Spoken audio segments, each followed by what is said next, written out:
Welcome to our first video. In this one, we're going to talk specifically about relationship with the bio parents. So we'll just go down the line. LaRae, how about you go first? In your situation, what was your interaction and relationship like with the bio parents? So in my situation, the bio mom was my first cousin. So we grew up together. We already knew each other really well. I already knew the little boy who ended up living with us.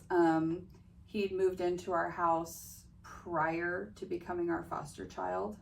It did facilitate that coming about. Yeah, we were cousins. Okay, yeah, so that's probably different than most situations. And then through that process, what was interaction like with the bio mom and extended family? Very consistent contact, from telephone calls to text messages to video calls with the little boy and different family members.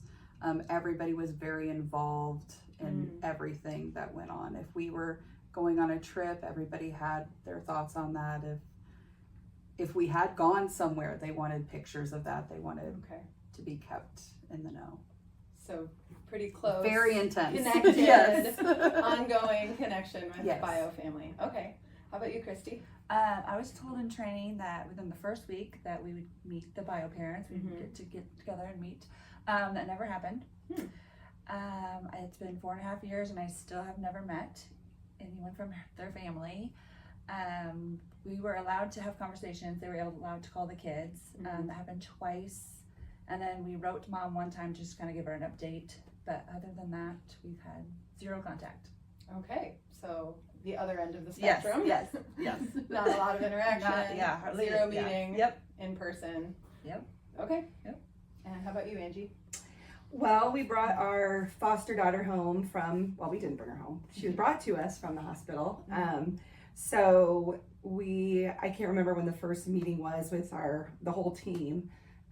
But we all were there, bio mom, social worker, myself, probably my husband. We were there just meeting and going over things. And so I met bio mom, and she was at every meeting, which I think was about every 3 months or so. And she would go with me to doctor's appointments whenever my daughter had her checkups. And she would, we would have a notebook that I would write messages to her about what we did during the week, and she would write back because my daughter had weekly visits with bio mom. And then actually this rang a bell when you talked about talking on the phone.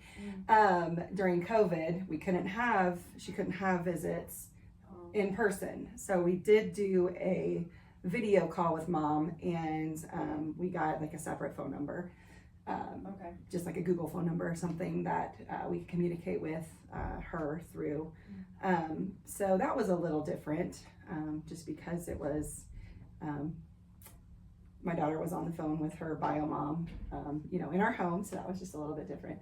But otherwise, I feel like the relationship was pretty decent with her. She was very cordial with us all the time that we met. She was thankful, to be able to come along to appointments and things like that, because we invited her to come to appointments. We didn't have to, she didn't have to come with us, but we invited her to. So our relationship, I feel like, was pretty good, pretty decent.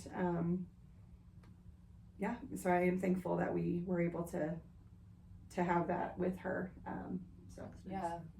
Lots of communication and ongoing connection. All right, so you see, it can look really different from situation to situation. This is just kind of a taste to help you know what your situation might possibly be like. If you have any specific questions about what bio family interaction might look like, or how to navigate certain circumstances along those lines, you can comment and we'll do our best to get back to those, or maybe make a future video about it.